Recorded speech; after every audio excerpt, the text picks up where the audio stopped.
चिड़िया ने एक और गढ़ प्रश्न किया, आखिर इंसाफ का पहरेदार कौन है? प्रिय दर्शकों, यह कोई आम प्रश्न नहीं है, क्योंकि इसके पीछे हमारे जीवन के सारे दुखों का अंत छिपा हुआ है।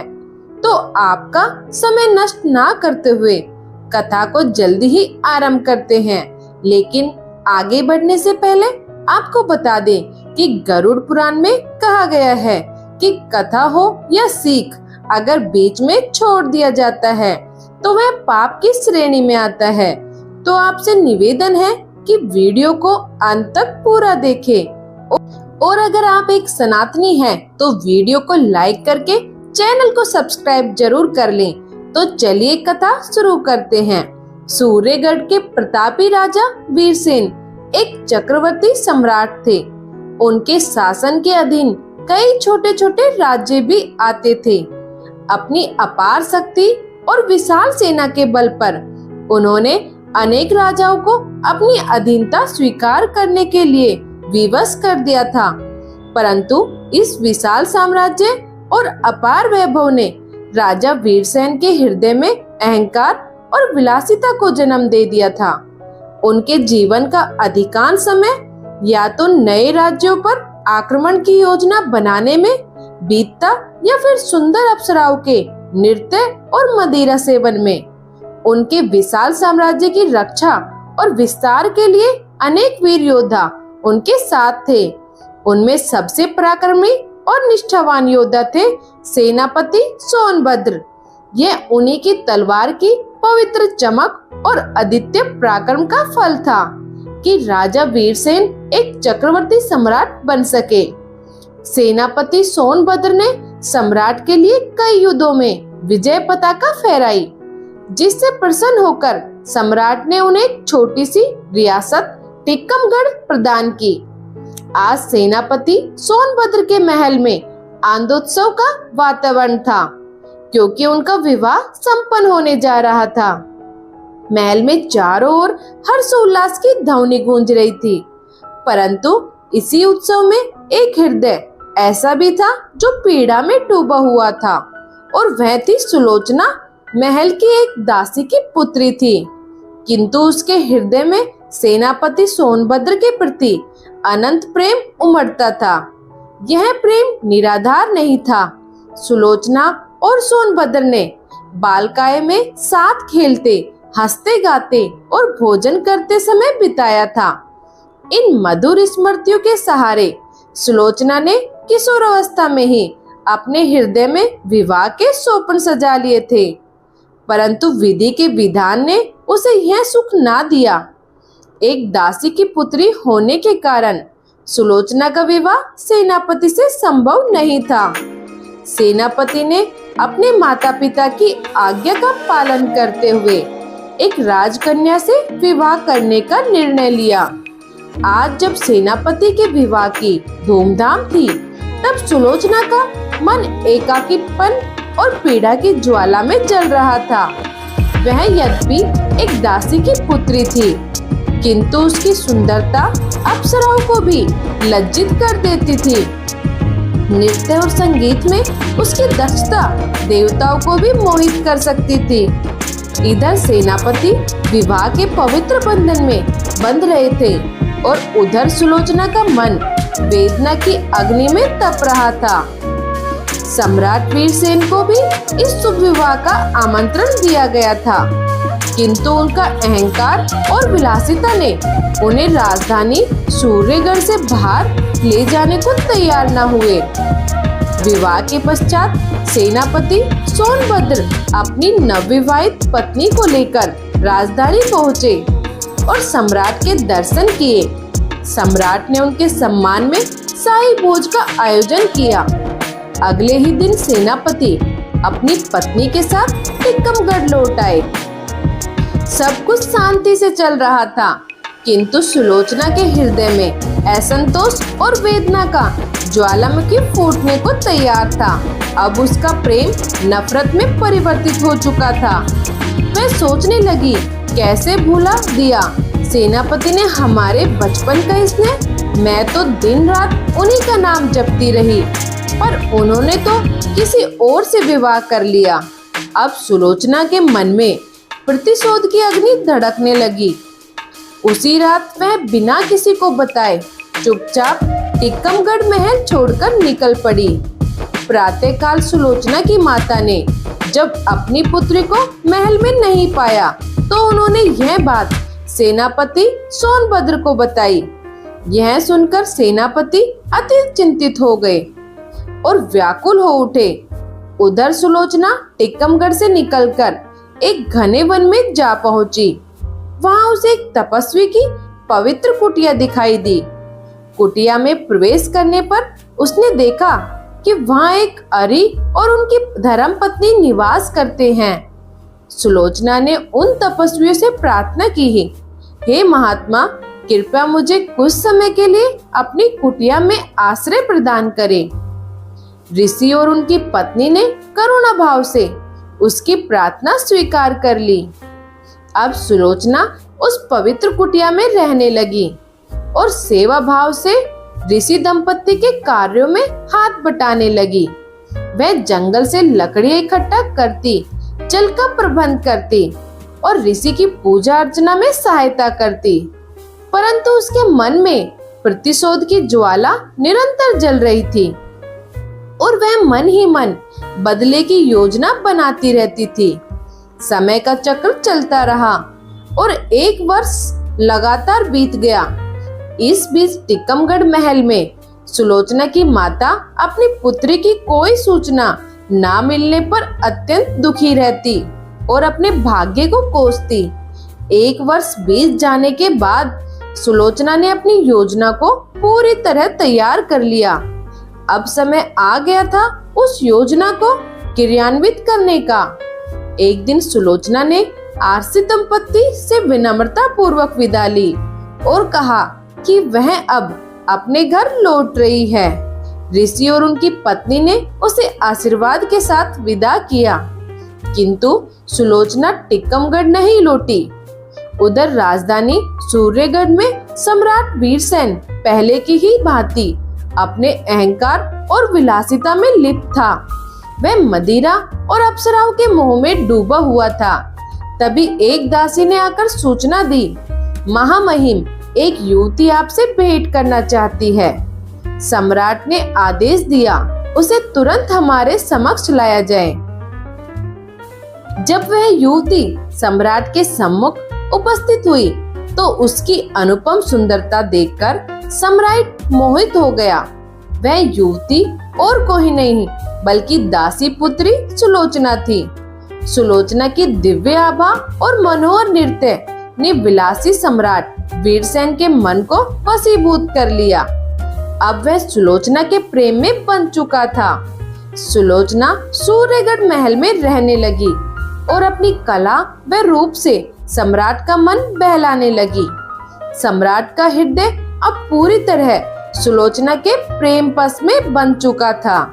एक दिन मदिरा के प्रभाव में उसने सुलोचना से कहा, हे सुलोचना, मैं तुम्हारा इस हद तक दीवाना हो चुका हूँ कि मैं तुम्हें अपनी रानी बनाना चाहता हूँ। मेरे महल में तुम ही मेरी महारानी बनोगी। यह सुनकर सुलोचना ने देखा कि सम्राट अब उसके पूर्ण वश में आ चुके हैं। उसने प्रस्ताव रखा है, सम्राट, यदि आप मुझे अपना बनाना चाहते हैं तो मुझे सोनभद्र का शीश भेंट कर दीजिए, तब मैं आपकी दासी बनकर रहूंगी। सम्राट, जो पहले ही उसकी सुंदरता का दीवाना था, तुरंत तैयार हो गया और बोला, मेरे लिए सोनभद्र जैसे कई योद्धा हैं, परंतु तुम्हारे जैसी परम सुंदरी इस पृथ्वी पर दूसरी नहीं है। सम्राट ने सुलोचना के लिए एक भव्य महल की व्यवस्था की और 3 दिन बाद अपनी विशाल सेना के साथ टिक्कमगढ़ की ओर कूच किया। टिक्कमगढ़ महल को चारों ओर से घेर लिया गया और सेनापति सोनभद्र को संदेश भेजा गया कि वह बिना विरोध आत्मसमर्पण कर दे। यदि उसने आत्मसमर्पण नहीं किया तो टिक्कमगढ़ में रक्त की नदियां बह जाएगी। सेनापति यह सुनकर हैरान रह गया। वह जानता था कि सम्राट के विशाल सैन्य बल के सामने खड़ा होना संभव है। अपने नगर और परिवार की रक्षा के लिए उसने आत्मसमर्पण का निर्णय लिया। उसकी पत्नी ने उसे समझाने का प्रयास किया, किंतु सोनभद्र ने कहा, यदि मेरे समर्पण से सबकी रक्षा होती है तो यही उचित है। 2 दिन की व्यथा के बाद सेनापति ने समर्पण कर दिया। उसे गिरफ्तार कर कारागार में डाल दिया गया, किंतु वह अभी तक इस भयंकर षड्यंत्र से अनजान था जो उसके विरुद्ध रचा गया था। अगले ही दिन सम्राट ने यह संदेश सुलोचना तक भिजवा दिया कि कल प्रातः सोनभद्र का सिर उसके चरणों में प्रस्तुत कर दिया जाएगा। यह सुनकर सुलोचना ने संतोष की सांस ली। उसके मन की प्यास बुझने को थी। उसने सोचा, जिसने उसे तुच्छ समझकर उसका प्रेम अस्वीकार किया, अब वह उसी के सिर को ठोकर मारेगी। सोनभद्र ने उसे एक साधारण स्त्री समझ लिया, किंतु यह नहीं सोचा कि एक स्त्री अपने अपमान का प्रतिशोध लेकर टिक्कमगढ़ का विनाश भी कर सकती है। सुलोचना की हंसी में बदले की भावना छुपी हुई थी। तभी उसके मन में विचार आया कि मरने से पहले क्यों न एक बार सोनभद्र को देख लिया जाए। उसकी दुर्दशा देखकर मन को संतोष मिलेगा। वह सहायता के लिए गिड़गिड़ाएगा और मैं गर्व से अपना सिर ऊंचा रखूंगी। इतने में सम्राट उसके कक्ष में आया। सुलोचना के मन की इच्छा पूरी हुई, जैसे प्यासे के पास कुआं आ गया हो। सम्राट ने सुलोचना की सुंदरता को निहारा और प्रसन्न होकर बोला, कहो कैसी तबीयत है? सुलोचना ने विनम्रता से उत्तर दिया, आपकी कृपा से मैं कुशल हूँ। सम्राट बोला, तुम्हारी इच्छा शीघ्र ही पूरी होगी। सुलोचना ने विनम्र भाव से कहा, मैं आपकी कृतज्ञ हूँ, परंतु एक विनती है, आशा है आप स्वीकार करेंगे। सम्राट ने सुलोचना की ओर देखकर कहा, कहो क्या आ गया है? सुलोचना बोली, मैं सोनभद्र से एक बार भेंट करना चाहती हूँ। कल उसे मृत्युदंड दिया जाए, उससे पहले मैं उससे मिलना चाहती हूँ। सम्राट ने मन में विचार किया कि सुलोचना अब पूरी तरह उसके वश में है और यह सोनभद्र का अपमान करना चाहती है। इसमें कोई हर्ज नहीं। उसने कहा, तुम्हारी बात स्वीकार है। सम्राट ने एक शाही अंगूठी सुलोचना को दी और कहा, यह अंगूठी पहरेदार को दिखाकर सोनभद्र से मिल लेना। सम्राट खुशी खुशी वहां से चला गया। सुलोचना ने कारागार जाने की तैयारी की। वह अपने रूप और सौंदर्य के अहंकार में झूम रही थी। उसके मन में विचार आया कि सोनभद्र उसे देखकर पछतावे में डूब जाएगा, परंतु अगले ही क्षण उसने सोचा कि वह सोनभद्र के घावों पर नमक छिड़कने जा रही है, इसलिए उसे अपनी सुंदरता नहीं दिखाएगी। उसने अपना चेहरा एक कपड़े से ढक लिया और पालकी में बैठ गई। रात्रि का समय था। सुलोचना की पालकी कारागार के द्वार पर आकर रुकी। उसने कोतवाल को आवाज दी। सिपाही बोले, हम अभी बुलाते हैं। सुलोचना बोली, उसकी आवश्यकता नहीं, मैं सोनभद्र से मिलना चाहती हूँ। सिपाहियों ने उत्तर दिया, यह हमारे अधिकार से बाहर है। सुलोचना ने कठोर स्वर में कहा, आज्ञा का पालन करो। यह देखो शाही अंगूठी। सुलोचना का नाम राजधानी में प्रसिद्ध था।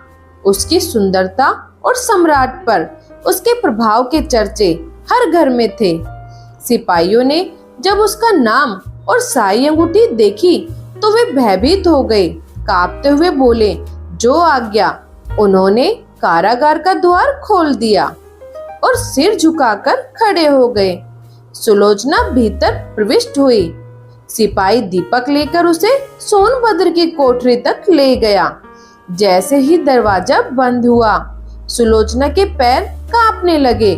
उसने देखा सोनभद्र भूमि पर बैठा अपनी मृत्यु की प्रतीक्षा कर रहा था। यह दृश्य देखकर सुलोचना के हृदय पर चोट सी लगी। उसने सोचा, यह कुल का दीपक अपने कुल पर बलिदान होने जा रहा है और मैं एक पापनी इसके प्राण लेने आई हूँ। उसके मन में विचार आया, यह वीर स्वर्ग का द्वार पाएगा और मैं जीवित रहकर भी अधर्म के मार्ग पर चलूंगी। उसकी आत्मा कांप उठी। वह सोचने लगी, जिसे वह दिन रात स्मरण करती रही, जिसे वह अपने प्राणों से भी अधिक प्रेम करती रही, उसी को मरवाने चली है। अगले ही दिन सम्राट ने यह संदेश सुलोचना तक भिजवा दिया कि कल प्रातः सोनभद्र का सिर उसके चरणों में प्रस्तुत किया जाएगा। यह सुनकर सुलोचना ने संतोष की सांस ली। उसके मन की प्यास बुझने को थी। उसने सोचा, जिसने उसे चुप समझकर उसका प्रेम अस्वीकार किया, अब वह उसी के सिर को ठोकर मारेगी। सोनभद्र ने उसे एक साधारण स्त्री समझ लिया, किंतु यह नहीं सोचा कि एक स्त्री अपने अपमान का प्रतिशोध लेकर टिक्कमगढ़ का विनाश भी कर सकती है।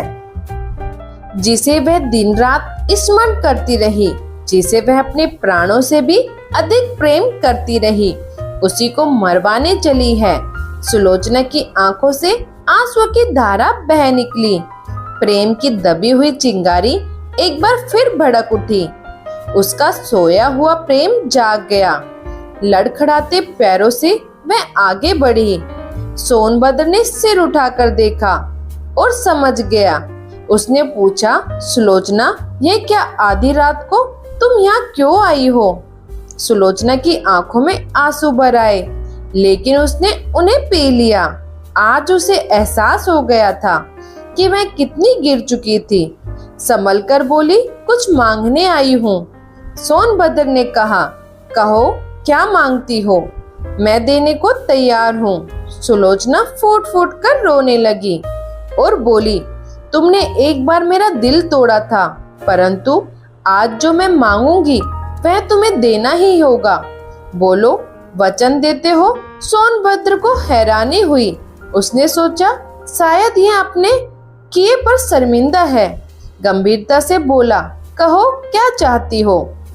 सुलोचना ने विनती करते हुए कहा, मेरे वस्त्र पहन लो और यहाँ से निकल जाओ। यह नकाब चेहरे पर लगा लेना, वैसे भी सिपाही नजर उठाकर तुम्हारी ओर नहीं देखेंगे। सोनभद्र ने घृणा से मुंह फेर लिया और बोला, मैं एक क्षत्रिय हूँ, कायर नहीं। सुलोचना बोली, तुम मेरे कारण इस मुसीबत में फंसे हो। जब तक मैं तुम्हें यहाँ से निकाल नहीं दूंगी, मुझे शांति नहीं मिलेगी। तुमने मुझे वचन दिया है कि मैं जो मांगूंगी वह तुम दोगे। मैंने पाप किया है, उसका प्रायश्चित करने दो। औरत का अंतिम शस्त्र उसका रोना होता है। जहाँ सारे उपाय विफल हो जाते हैं, वहाँ यहाँ युक्ति काम आ जाती है। सुलोचना का रोना देखकर सोनभद्र नरम पड़ गया। उसने कहा, यदि मैं यहाँ से निकल गया तो मेरी मुसीबत तुम पर आ जाएगी।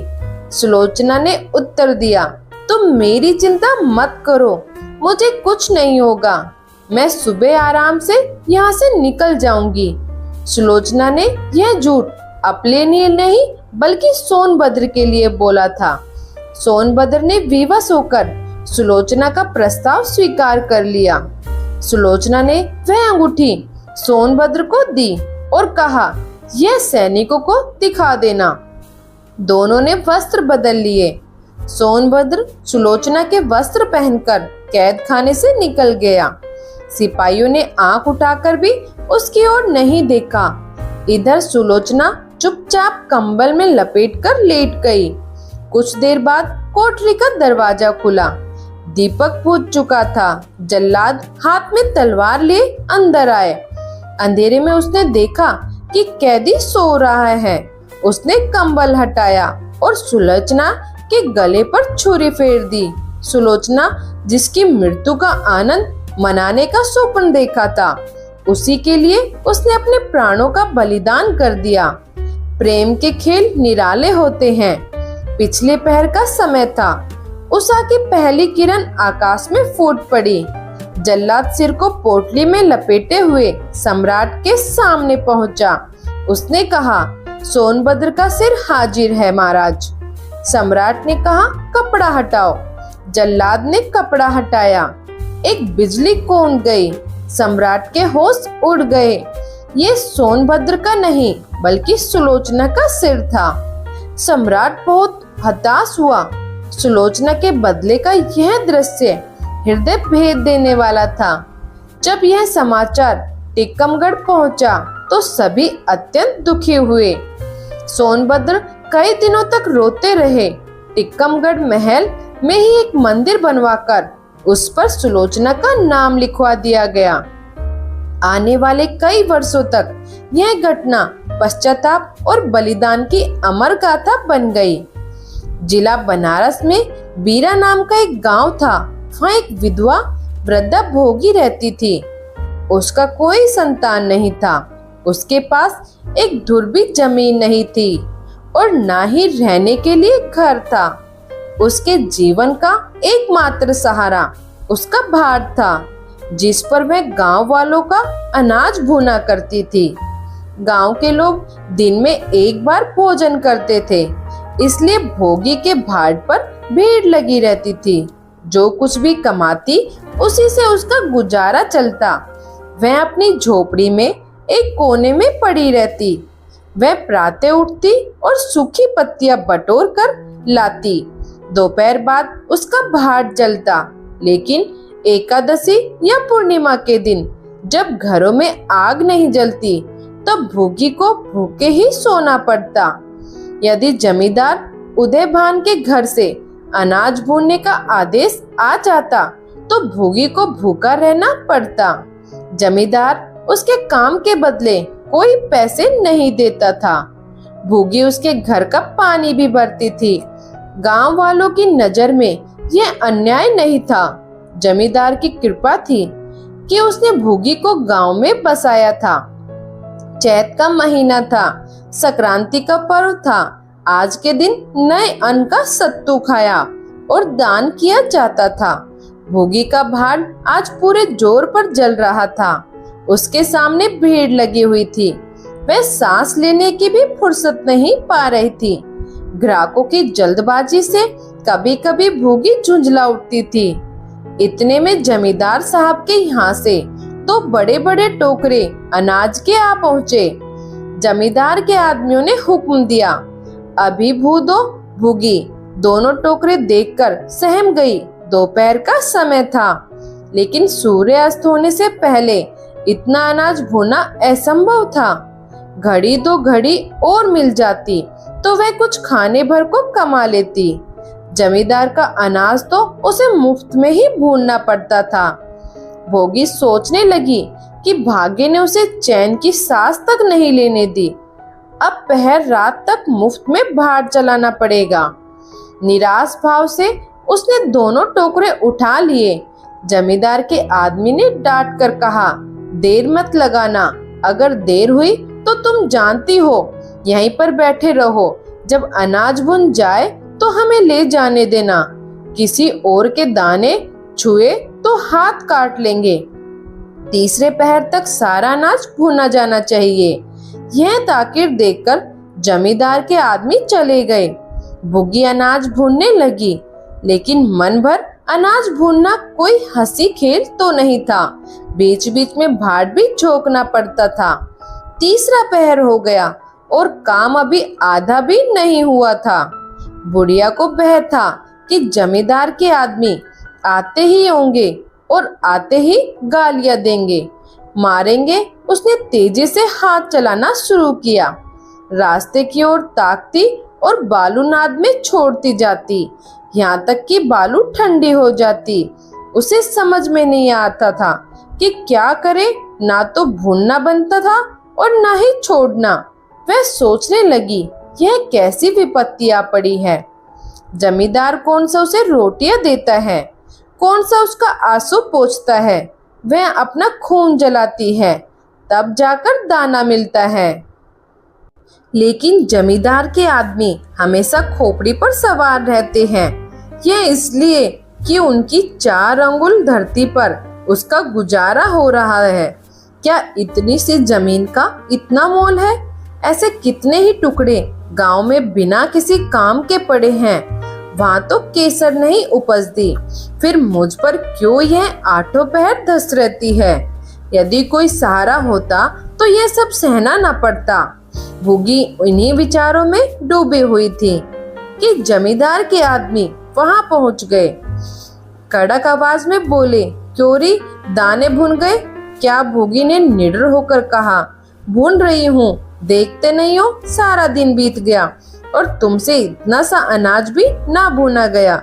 यह तुम दाना भून रही हो या उसे चौपट कर रही हो? यह तो बिल्कुल सेवड़े हैं, इनका सत्य कैसे बनेगा? हमारा सत्यानाश कर दिया। देख लो आज जमींदार जी तेरी क्या गति करते हैं। इस घटना का परिणाम यह हुआ कि उसी रात भाड़ को खोद डाला गया। अभागिन बुढ़िया अब बेसहारा हो गई थी। भोगी को अब रोटियों का कोई सहारा न रहा। गांव वालों को भी भाड़ के उजड़ने से बहुत कष्ट हुआ। लोगों ने जाकर जमींदार से कहा कि बुढ़िया को भाड़ जलाने की आज्ञा दी जाए, लेकिन जमींदार ने ध्यान नहीं दिया। वह अपना रोब घटाना नहीं चाहता था। बुढ़िया ने कुछ शुभचिंतकों से अनुरोध किया कि वह किसी दूसरे गांव में क्यों नहीं बस जाती, लेकिन बुढ़िया का हृदय इस प्रस्ताव को स्वीकार न कर सका। उसने अपने 50 वर्ष इसी गांव में बिताए थे। यहाँ के एक एक पेड़ और पत्ते उसे प्रेम हो गया था। जीवन के सुख दुख इसी गांव में भोगे थे। अब अंतिम समय में वह इसे कैसे छोड़ दे? यह कल्पना आते ही वह दुखी हो जाती। दूसरे गांव के सुख से यहाँ का दुख भी उसे प्यारा था। इसी प्रकार 1 महीना गुजर गया। प्रातः काल का समय था। जमींदार उदयभान अपने 2-3 आदमियों के साथ लगून वसूल करने जा रहे थे। उन्हें अपने कारिंदों पर विश्वास नहीं था। जब वे बुढ़िया के भाड़ के पास से निकले तो उन्होंने भाड़ की ओर देखा और उनके तन बदन में आग सी लग गई। बुढ़िया अपने बाड़ को फिर से तैयार कर रही थी। बड़ी ही लगन से वह उस पर मिट्टी के लोंदे जमा रही थी। ऐसा प्रतीत हो रहा था जैसे उसने यह काम रात के पिछले पहर से ही आरंभ कर दिया था। वह सूर्य उदय होने से पहले इसे पूरा कर लेना चाहती थी। उसके मन में लेस मात्र भी संदेह न था कि वह जमींदार के विरुद्ध कोई अन्याय कर रही है। उसे काम में मग्न देखकर जमींदार उदयभान ने गरज कर पूछा, किसके आदेश से यह कर रही है? भोगी ने हक्का बक्का होकर देखा। सामने जमींदार पहुंचते खड़े थे। उदयभान ने फिर पूछा, किसके हुक्म से इसे बना रही है? भोगी ने कांपते स्वर में कहा, सब लोगों ने कहा कि बना लो, इसलिए बना रही हूँ। जमींदार ने क्रोध में कहा, मैं अभी इसे खुदवा डालूंगा। यह कहकर उसने भाड़ को एक कठोर ठोकर मारी। गीली मिट्टी सब बिखर गई। दूसरी ठोकर नाद पर चलाई तो बुढ़िया सामने आ गई और ठोकर उसकी कमर पर जा लगी। अब बुढ़िया को क्रोध आया। उसने कमर सहलाते हुए कहा, महाराज, तुम्हें आदमी का डर न हो तो भगवान का ही डर करो। मुझे इस तरह उजाड़ कर क्या पाओगे? क्या इस 4 उंगली धरती में सोना निकल आएगा? मैं तुम्हारे भले के लिए कहती हूँ कि गरीब की हाय मत लो, मेरा रोवा दुखी मत करो। जमींदार ने गरज कर कहा, अब तो यहाँ फिर से भाड़ ना बनेगा। भूगी बोली, भाड़ ना बनाऊंगी तो खाऊंगी क्या? क्या तुम्हारे पेट का ठेका मैंने लिया है? मैं तुम्हारे घर का पानी भी तो भरती हूँ। जमींदार बोला, गांव में रहना है तो मेरा काम भी करना पड़ेगा। भूगी ने उत्तर दिया, काम तो तभी करूंगी जब भाड़ बनाऊंगी। जमींदार ने गर्ज कर कहा, गांव में रहने के नाते अगर मेरा काम नहीं कर सकती तो फिर गांव छोड़कर निकल जा। भूगी बोली, क्यों छोड़कर निकल जाऊं? 12 साल खेत जोतते वाला आसानी काश्तकर हो जाता है। मैं तो इस झोपड़े में बूढ़ी हो गई। मेरे सास ससुर और उनके बाप दादे इसी झोपड़ी में रहे हैं। अब इसे यमराज को छोड़कर और कोई मुझसे छीन नहीं सकता। जमींदार ने क्रोध आ गया और कहा, अच्छा तो तू अब कानून भी सिखाने लगी है। हाथ पैर पड़ती तो मैं तुझे रहने देता, लेकिन अब तुझे निकाल कर ही दम लूंगा। जमींदार ने अपने आदमियों से कहा, जाकर उसकी पत्तियों के ढेर में आग लगा दो, देखे ये भाड़ कैसे बनाती है। जमींदार के आदमियों ने पत्तियों के ढेर में आग लगा दी। एक ही क्षण में वहाँ हाहाकार मच गया। आग की लपटें आकाश से बातें करने लगी। भूगी अपने भाड़ के पास उदासीन भाव से खड़ी यह लंका दहन देख रही थी। अचानक उसके मन में न जाने क्या आया। वह तेजी से दौड़ी और उस अग्निकुंड में कूद पड़ी। लोग चारों ओर से दौड़े, लेकिन किसी की हिम्मत ना पड़ी कि आग में कूदकर उसे बचा सके। क्षण भर में बुढ़िया का सूखा शरीर अग्नि में समाहित हो गया। उसी समय हवा भी तेज चलने लगी। आग की लपटें पूर्व दिशा की ओर दौड़ पड़ी। पहाड़ के पास ही किसानों की कई झोपड़ियां थी, जो आग की ज्वाला का ग्रास बन गई। आग की लपटें और आगे बढ़ी। सामने जमींदार उदयभान के खेत थे, उस पर आग झपट पड़ी। अब गांव में हलचल मच गई। आग बुझाने की तैयारियां होने लगी, लेकिन पानी के छिट्टों ने आग पर तेल का काम किया। आग की ज्वाला और भड़क उठी। जमींदार की विशाल हवेली को दबोच लिया। देखते ही देखते जमींदार की हवेली अग्निसार में विलीन हो गई। जलती हुई हवेली से उठने वाली चीख पुकार बुढ़िया की चीख से भी अधिक दर्दनाक थी। एक गरीब और लाचार बुढ़िया का सर्वनाश करके जमींदार ने स्वयं अपने विनाश को आमंत्रित कर लिया था। सारे गांव वाले यह मानने लगे कि गरीब की हाय और बेबस बुढ़िया की बद्दुआ ने ही जमींदार का सर्वनाश कर दिया। और इस तरह यह कहानी हमें सिखाती है कि अन्याय और अहंकार का अंत निश्चित है। मित्रों, एक घने जंगल के बीच एक महान ऋषि का आश्रम था। उनका नाम था ऋषि वेदव्यास। वे अपने ज्ञान और तपस्या के लिए प्रसिद्ध थे। दूर दूर से लोग उनके पास ज्ञान प्राप्त करने आते थे। एक दिन एक युवक जिसका नाम अर्जुन था, बहुत ही उदास मन से उनके पास पहुंचा। उसकी आंखों में चिंता थी और हृदय में कई प्रश्न। अर्जुन से ऋषि के चरणों में बैठकर विनम्रता से पूछा, गुरुदेव, मैं देखता हूँ कि कुछ लोग बहुत धनवान और सुखी होते हैं, जबकि कुछ लोग जीवन भर मेहनत करने के बावजूद भी गरीब और दुखी रहते हैं। इसका क्या कारण है? ऋषि वेदव्यास मुस्कुराए और बोले, वत्स, इसका कारण केवल भाग्य नहीं है, बल्कि स्वयं मनुष्य के कर्म और कुछ विशेष पाप होते हैं जो उसे दरिद्रता और दुख की ओर ले जाते हैं। अर्जुन उत्सुकता से बोला, कृपया मुझे बताइए गुरुदेव, वे कौन से पाप हैं? ऋषि वेदव्यास ने अपनी आंखें बंद की, कुछ क्षण ध्यान किया और फिर बोले, वत्स, कुछ विशेष पाप हैं जो मनुष्य को गरीब और दुखी बना देते हैं। वे पाप पहला है आलस्य। जो व्यक्ति मेहनत करने से बचता है वह जीवन में कभी उन्नति नहीं कर सकता। बिना परिश्रम के सफलता नहीं मिलती और यही आलस्य उसे गरीबी की ओर धकेल देता है। दूसरा अपव्यय, जो व्यक्ति धन का सही उपयोग नहीं करता, उसे व्यर्थ में खर्च करता है, वह धीरे धीरे दरिद्रता की ओर बढ़ता है। धन की रक्षा और उसका सही उपयोग ही संपन्नता का कारण बनता है। तीसरा अधर्म, धोखा, झूठ, बेईमानी, यह सभी अधर्म के रूप हैं। ऐसा व्यक्ति चाहे कितनी भी संपत्ति अर्जित कर ले, वह अंततः दुख भोगता है और उसकी दौलत भी नष्ट हो जाती है। चौथा है क्रोध और अहंकार। अहंकारी और क्रोधी व्यक्ति ना तो अपने मित्र बना पाता है और ना ही अपने धन और सम्मान को बचा पाता है। यह पाप उसके पतन का कारण बनते हैं। 5वां, दान और सेवा का अभाव।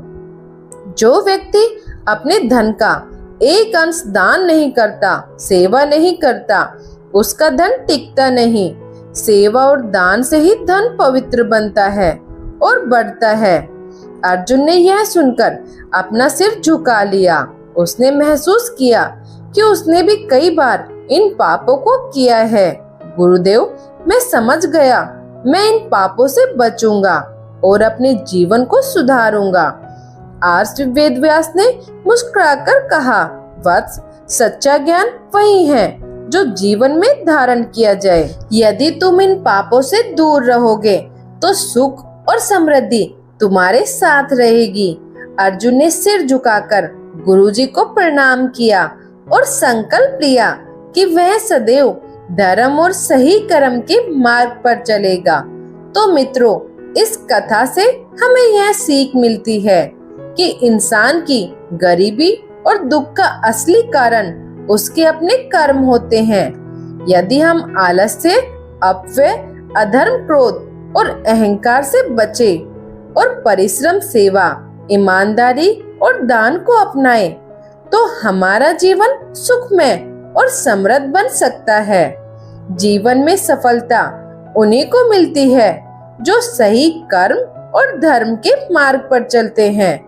आप भी इस ज्ञान को अपने जीवन में अपनाएं और अपने भविष्य को उज्जवल बनाएं। अगर आपको यह कथा प्रेरणादायक लगी हो तो इस वीडियो को लाइक करें, अपने विचार कमेंट में साझा करें, हमें सपोर्ट करें ताकि हम आपके लिए ऐसी ही ज्ञानवर्धक कहानियाँ और प्रेरणादायक बातें लाते रहें और आपसे मिलते रहें। अगली कथा में, तब तक के लिए धन्यवाद। राधे राधे।